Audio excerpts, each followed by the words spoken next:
Welcome back to the channel, everybody. Got a couple of things I want to talk to you all about today. The very first story, article, is about James Comey's daughter, Maureen Comey, who was recently fired from her job as a prosecutor working for the FBI, working under her daddy, James Comey, in the Southern District of New York, one of those very corrupt places where the FBI has been hiding all the evidence from Pam Bondi and Cash Patel and the whole team. A little bit of backstory on her. Maureen Comey has already been implicated in being biased to one direction or another, involved in the Epstein case, in the P. Diddy case, and Ghislaine Maxwell case. Now, how did this lady get all three of these cases put on her docket? I don't understand how that works, but it obviously happened. By choice, I'm sure. Somebody decided that way they could control the levers of what information got let out, whether these people actually went to jail and were prosecuted, and how much longer the FBI and the three-lettered agencies were going to be able to squeeze all three of these perverts. Pretty strange how it went down that way, but that's what we know now. That's one of the reasons she got fired, and guilty by association of her father, who is, as far as I'm concerned, a traitor. But we've got some new information today, and this could be a lie. A very good possibility. I'm not going to report this as news. It is speculation at this point because of the fact the person that said it is in prison, and we have no proof of it other than just his testimony, what he said. But it's definitely eye-opening, eye-opening information. Now, I'm just going to go ahead and get into it and read a little bit of it for you. But also, we have got today some information just dropped on Mr. Brennan. What's fixing to happen in the Southern District of Florida. Alright, bear with me. Let me shrink myself down here. Put myself over here in the corner. Bear with me, folks. Get really tiny over here in the corner. Alright, good enough. Alright, folks, we're going to do a little bit of reading here, folks. This is definitely interesting, but keep in mind, this is the inmate that was in the jail cell with Epstein, or across from Jeffrey Epstein. This is the big old crooked cop, murderous guy that looked like a wrestler. Looked kind of like The Rock, but a little whiter. But he was a dirty cop, involved in drugs and murder and all kinds of things. But at any rate, that's why I say this is just his testimony. Now, he may be doing this for his own personal reasons, but at the same time, the story rings true because it sounds to me like something that they would have done. I'm talking about our government would have actively tried to manipulate Jeffrey Epstein to get Trump. And that's what this is all about, folks. Sorry it took so long to get into the actual what this is about, but it is definitely a crazy take on things. And it's very possible this is what really happened. It's very possible he is telling the truth because we know how our weaponized government has been acting. They would have loved to found some way, like Jeffrey Epstein's testimony, to prevent Trump from running, from locking Trump up, from throwing charges at him, for just smearing his name, just whatever they could do to put it in the ether that Trump was affiliated with Jeffrey Epstein in the worst of ways. Alright, here we go. Comey's daughter, Maureen, offered to free Jeffrey Epstein if he implicated Trump in his crimes, according to his cellmate. Dang. That is some wild stuff there, folks. Did Maureen Comey try to set up Trump? Well, of course she did. Now, did she try to set up Trump with Epstein? Maybe. The Jeffrey Epstein tracking ring keeps bringing revelations to the public both in the U.S. and in the U.K. Now it arises that Epstein once claimed federal prosecution offered him to walk free if he only agreed to implicate President Donald J. Trump in his crimes, according to the late pedo's ex-cellmate, Epstein's cellmate. After his arrest on the trafficking charges, In 2019, Epstein was transferred to the Metropolitan Correctional Center in Manhattan, where he shared a cell with ex-cop Nicholas Tartaglione, I think I got that right, who was awaiting trial before he was convicted on a quadruple murder charge. Some people say that this is the guy that probably choked Epstein out as well. He would have the strength and size to do it. Taglione, 57, now claims that Epstein, who died a month after being arrested, told him prosecutors had offered to cut a deal if he'd snitch on President Trump. Dang. Doesn't surprise me a bit. It's very possible this is the truth, folks. Can't swear to it at this point. We need more confirmation, but Jeffrey Epstein's ex-cellmate Nicholas Taglione claimed New York prosecutors Maureen Comey told Epstein we would walk free if he just implicated Trump. Okay, well, prosecutors told Epstein that if he said President Trump was involved with the Epstein crimes, he would walk free in a petition to be pardoned. Taglione claims in a pardon application filed in July and obtained by the Post. Oh, crap. Now maybe we have some confirmation. Epstein told me that lead prosecutor Maureen said that he didn't have proof. He didn't have to prove anything as long as President Trump's people could not disprove it. You catch that? It didn't even have to be the truth. It could just be something that come out of Epstein's mouth bad against Trump. That would just be enough. So according to Maureen Comey, the FBI were her people, not Trump's people. And that's exactly what was going on. Trump was president, and Maureen Comey and her daddy, James Comey, knew what they were running the show in so many ways. Therefore, they were going to control the narrative, use whatever information they could get from Epstein to say bad things about Trump, true or not. It would have been enough to say, we got testimony from Epstein that Trump was doing this too. I believe it's true, folks. Just my own personal opinion. I don't have enough proof yet, but this New York Post thing up here says, claimed in a pardon application filed in July and obtained by the Post. Now, here's the question. Do we have somebody like Julie Kelly out there or Laura Loomer that has probably already found this filing? How do you go about finding these filings? I guess you have to have a Freedom of Information Act request on it. That would be my best guess. The judicial filings don't specify what Epstein crimes Trump was to be implicated in. Comey, who acted as a lead prosecutor in Taglioni's case, oh great, was fired by the Justice Department in July, so she was involved in both of those cases. Attempts to reach her for comment were unsuccessful, of course, while the Department of Justice did not respond to a request for comment. Now, if this is possibly true, she needs to go to jail. Not just be fired, she needs to go to jail. Now, if this petition is true, petition to file a pardon probably didn't ever actually get into the works, but I bet you if the Post has this information, somebody could probably FOIA act it and find out a little bit more for us on this. I think this is a to be continued story, but Maureen looks like she needs to be not just, she's been fired, we know that. She needs to be more than fired. She needs to be prosecuted and investigated in your choice of order, of course. I would say a lot of these people are so implicated, it's just going to be hard for them to avoid the truth of the matter is they're guilty. Now we're going to go straight into another story, which I was telling y'all about yesterday or the day before, and it was on John Solomon's show, who is a Just the News great investigative journalist, one of the better, as far as I'm concerned. I listen to him quite regular, just because I know he's getting into the weeds when he digs on these stories.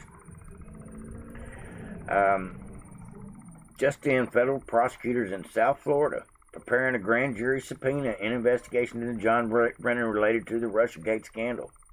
Now, like I said just a couple of days ago, it was said that Mike Davis also said this, is that what needs to be done is we need to get, starting with one case, but we need to get every single one of these cases from 2015 coming off the elevator being spied on all the way to the Mar-a-Lago raid in 2023, 2024. All the 8-year time span in between where the same corrupt people were in business, working against Trump. We're talking about the three-lettered agency heads, the Brennans, the Clappers, the Chris Rays, Merrick Garland, all these people that were involved in all of this crap from the get-go. Well, we can now get these people, because they were all the same key players, were involved in the Mar-a-Lago raid.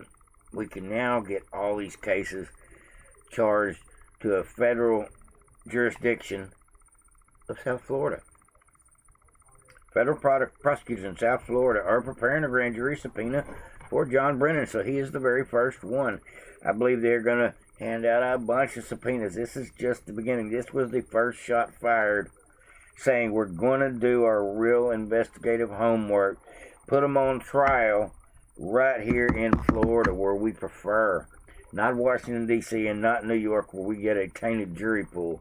So this is a clear win for America and prosecutions and justice, because if you're going to go about getting somebody locked up for the crimes they've done, and I'm not just talking about lying to Congress crimes, I'm talking about real crimes, just get them with the easy stuff to get your foot in the door, is to start squeezing them, because you know you got more on them than that. Hope these guys get caught up in more than just lying before Congress and things like that. I hope they catch some seditious conspiracy charges. That's the ones I want to see.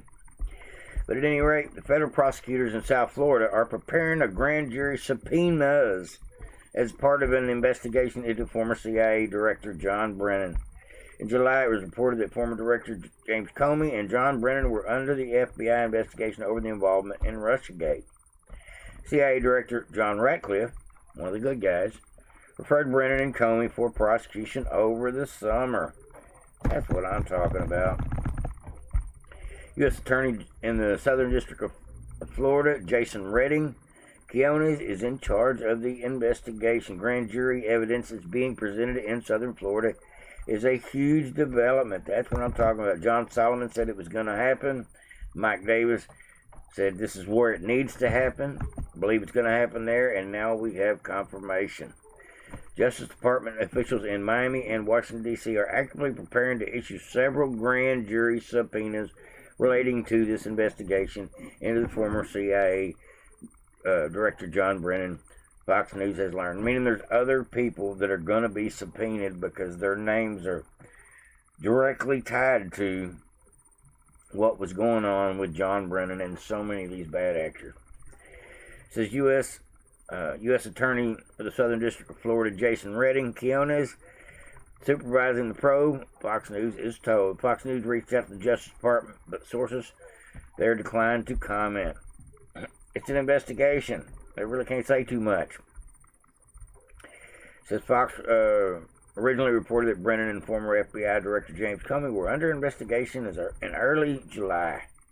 Thursday development intensifies that investigation. Comey is fighting in a case in court with the trial set for January. And just this week, we've got more damning evidence found in one of 5 burn bags with James Comey's handwriting involving pumping information out to the media and I guess giving high fives and kudos to the people that were helping him do it, that he was farming it out to.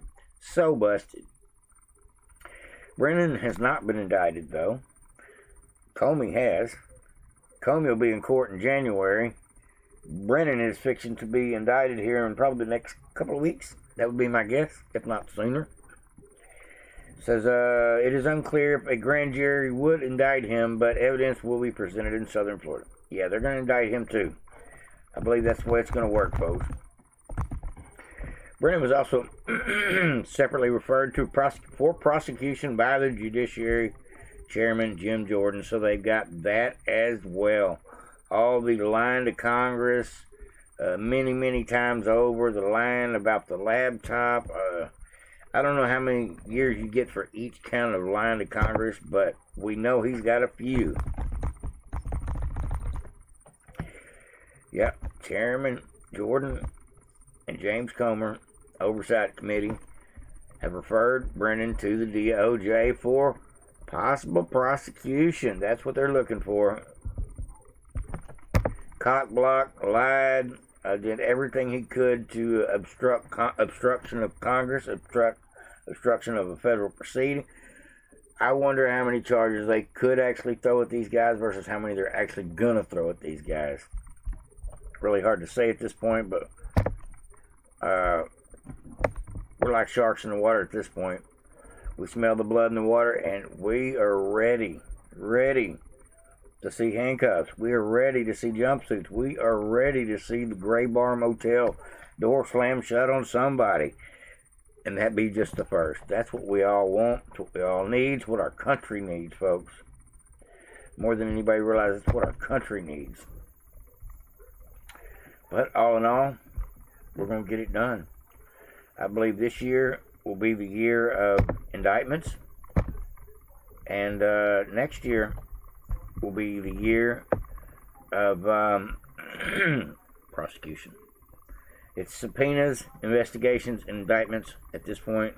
But it won't be long, folks. We're going to get to the good old prosecution phase, punishment phase. And I am so ready. I know y'all are too. Everybody on the internet that's conservative has this main question in their head. Are they going to get these people that stole the election, that opened the border, that lied to the country, that went after Trump, that weaponized the government, that stole our tax dollars, that took bribes, all these and 100 other criminal activities that we're finding out about each and every day? Are we going to get any justice, folks? That's what we all want to know. And we're just praying over here. Big hope. Lots of prayers. And patience. Because they are moving in that direction with so many of these investigations. It takes time, I'm sure, to get this done right and to do it properly. And I think one of the problems is every time they open one of these can of worms on somebody and they start going, oh, okay, we got enough to get this guy, but we got to wait because now this is a bigger outfit than just this guy. It's this guy and 10 other people around him, including his higher-ups. And so now you got to do a dragnet and round them all up. It's called a subpoena process. And that's coming soon, folks. What will be the deciding factor as to how big and ugly this case is fixing to get involving Brennan? How many other people, like Weissman, will be implicated? If not, have to lawyer up themselves. I think that's what's going to happen, folks. I think it's going to be like a domino effect, starting out slow at first, trickle, and then it's going to start flowing like water. And then it's going to be nothing but news cycles of crying Democrats and denying Democrats, because it's coming, folks. The mainstream media is not going to be able to hide a dozen court cases going on all at the same time involving top-tier Democrats, Obama people, that are now in deep shit. I'm ready, folks. I hope y'all are too. All right, folks, we got a couple minutes of the great Mike Benz. I never get tired of, or not, Mike Davis, excuse me, my mistake. Never get tired of Mike Davis, never get tired of Mike Benz. Steve Bannon's great too. But the mics are General Mike Flynn as well. I do love the mics. I ain't gonna lie to you. Some of my favorites. They're just in the know. Some of the smartest people out there when it comes to this lawfare mess that's been going on that's fixing to backfire. All right, folks. Let's get down to it. Last video clip of the day. 3 minutes of Mike Davis telling us what's coming. Who I would argue help participate in this criminal conspiracy. Amen. Amen. Then they have nothing to worry about with any investigation of this. Why are they scared of accountability here if they've done nothing wrong or if it's a ludicrous legal theory? I think they know what they did was the biggest scandal in American history when they made up the Russian collusion hoax. They lied to the FISA court. They illegally spied on presidential candidate Donald Trump. They spied on President Donald Trump when they failed to use the Russian collusion hoax to stop him from winning in 2016. They tried to destroy his presidency. They impeached him twice. They rigged and stole the election in 2020. They chased him out of office.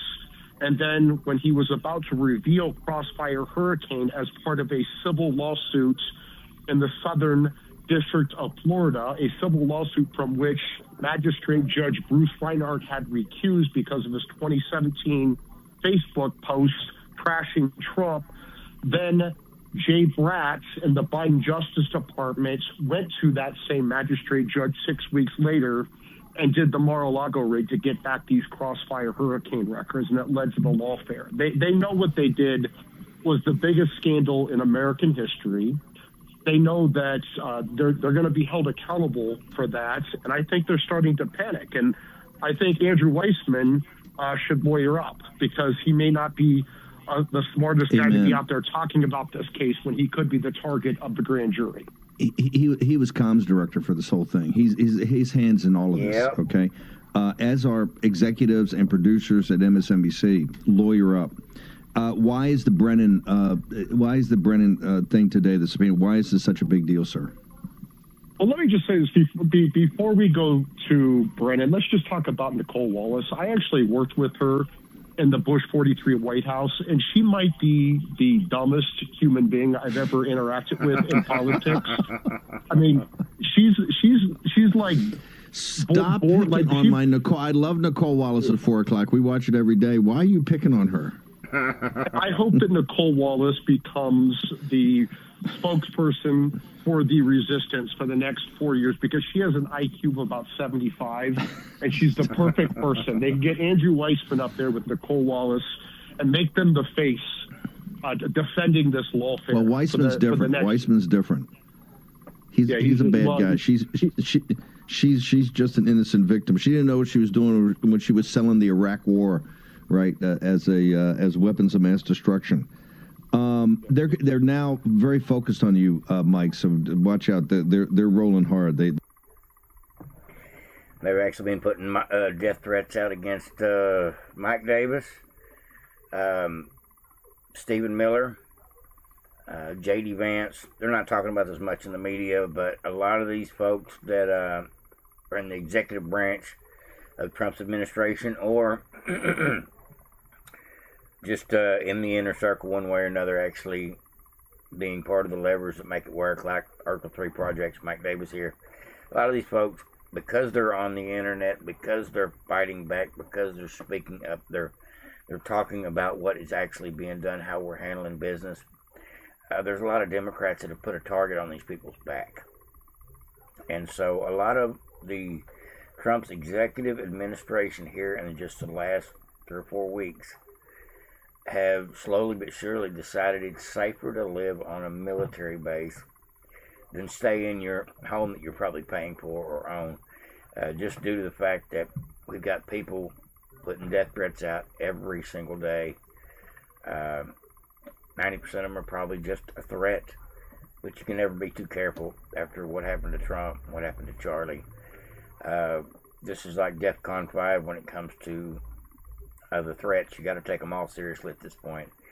And I'm just glad to see them taking extra security measures, but it is a sad state of affairs when the people that are just trying to stand up for our country, just trying to stand up with the truth,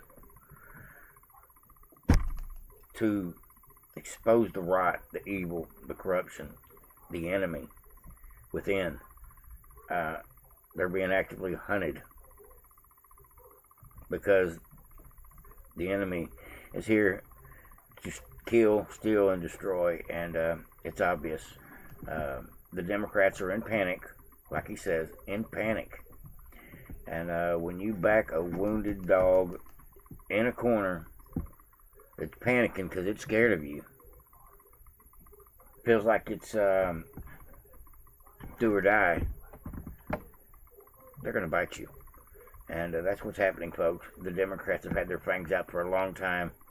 And as things get closer to coming to a head, it may get more intense. We may see crazy stuff between now and 2026 elections. Just hold on to your hats, folks. I believe it's going to be a rocky road. I believe there's going to be a lot more domestic violence. I believe a lot of people are going to get arrested for stupidity in the streets. But more than that, I want to see things change, the rhetoric change about violence from the left. I want to know why Democrat politicians are allowed to threaten the children of their opponents, the person they're running against, family. Literally there's an attorney general that just got in the other day, I believe it was in New Jersey, Democrat, crazy guy. I believe he said he fantasized about the demise of his opponent's children. And I'll just ad-lib it like that. That's what's going on in our country, folks. Those people like the Maxine Waters, you got to get up in their faces, and the Chuck Schumer, you're going to reap the whirlwind, Kavanaugh. This is threatening violence from a political class. There's got to be a way that we can still have free speech and not have these clown politicians to spew this stuff, because it's really bad for the country. There's too many people that are influenceable and stupid enough to act on these people's act on these people's words. That's what I got for you today, folks. Like I said, keep your head on the swivel. We are going to win this thing, but it is going to be a battle forever. The Democrats are never going to quit, but we got to keep beating them back with the truth, with our standing on the Word of God, standing on our principles, standing on our morals. Everybody have a great evening. Over and out.